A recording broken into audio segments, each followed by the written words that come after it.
बिस्मिल्लाहिर्रहमानिर्रहीम। स्टूडेंट्स, आज का जो हमारा टॉपिक है वो है user डिफ़ाइंड functions.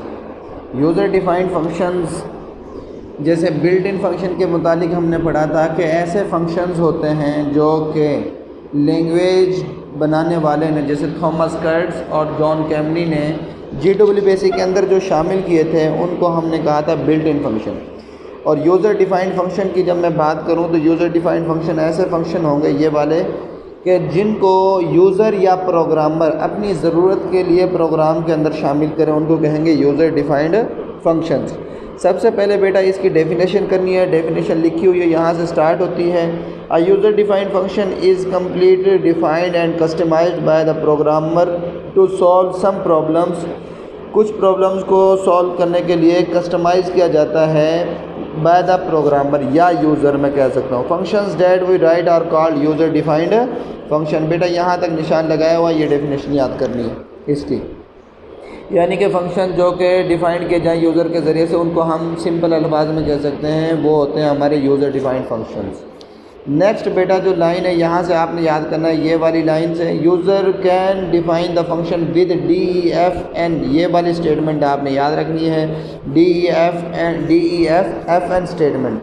These functions are defined only for the use for the life of a given program and are not part of the basic language. ये जो फंक्शंस हैं डिफ़ाइन किए जाते हैं गिवन प्रोग्राम में, या इनको are not part of the basic language, ये बेसिक लैंग्वेज के हिस्सा नहीं होता। ये जो GWBasic प्रोग्राम है उसका ये पार्ट नहीं है, यानी कि अलग से होते हैं ये। तो नेक्स्ट बेटा जो लाइन आपने याद करनी है, मैंने ये निशान लगाया और ये वाला निशान जो है, a single line function can be defined by DEFN statement that is executing same codes more than once in the different place of programme.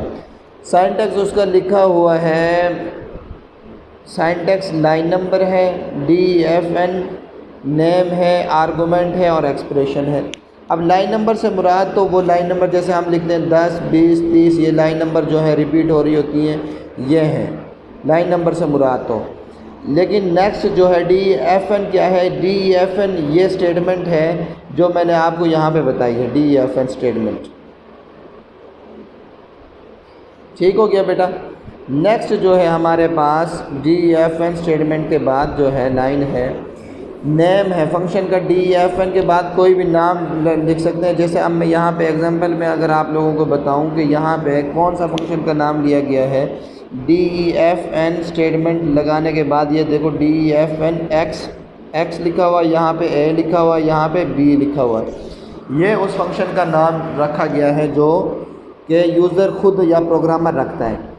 Next बेटा हमारे पास ये DEFN के बाद यहाँ पे हमारे नेम के बाद आर्गूमेंट है। आर्गूमेंट से मुराद कोई भी वेरिएबल है, x है, y है, जो कि हम ले सकते हैं। एक्सप्रेशन से मुराद उसका एक्सप्रेशन है, आगे जो उस फार्मूले से हम गेट करते हैं या हम क्या रिज़ल्ट चाह रहे होते हैं। ये जैसे ये एक फार्मूला, ये एक्सप्रेशन है, और अगर मैं कहूँ ये एक एक्सप्रेशन है एग्जाम्पल के अंदर। नेक्स्ट बेटा अब आप देखें, ये आपका साइंटेक्स क्लियर हो गया है।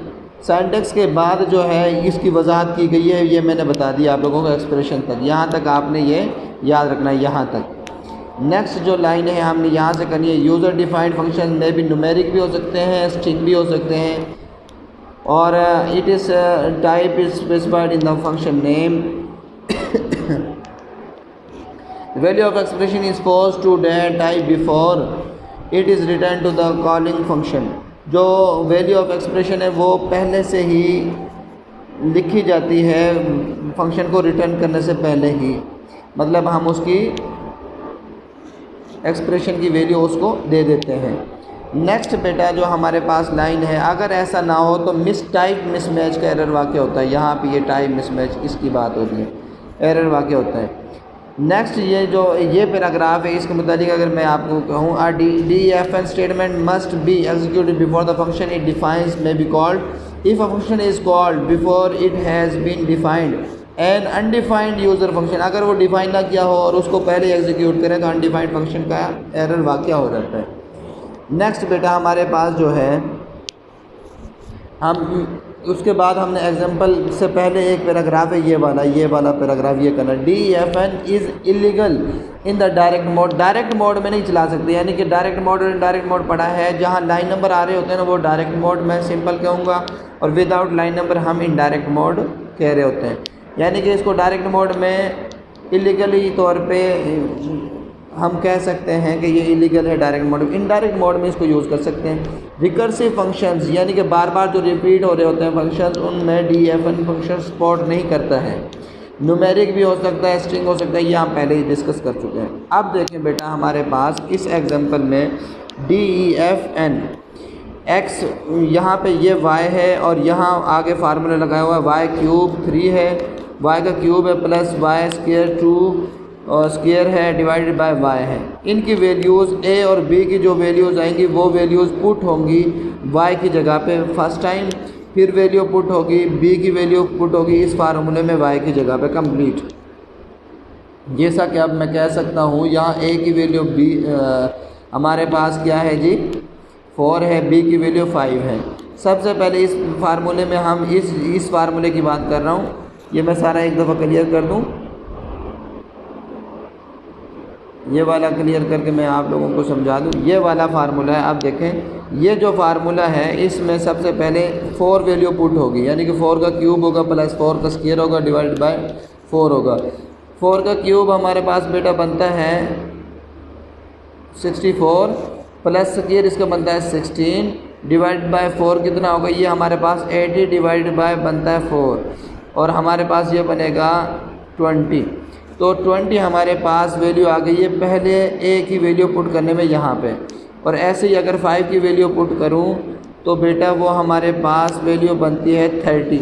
अगर 5 की वैल्यू पुट करता हूँ तो ये बनता है 25 का 5 का क्यूब बनता है 125 प्लस 25 डिवाइड बाय 5, ये बनेगा 150 डिवाइड बाय 5, ये आएगा यहाँ से 30।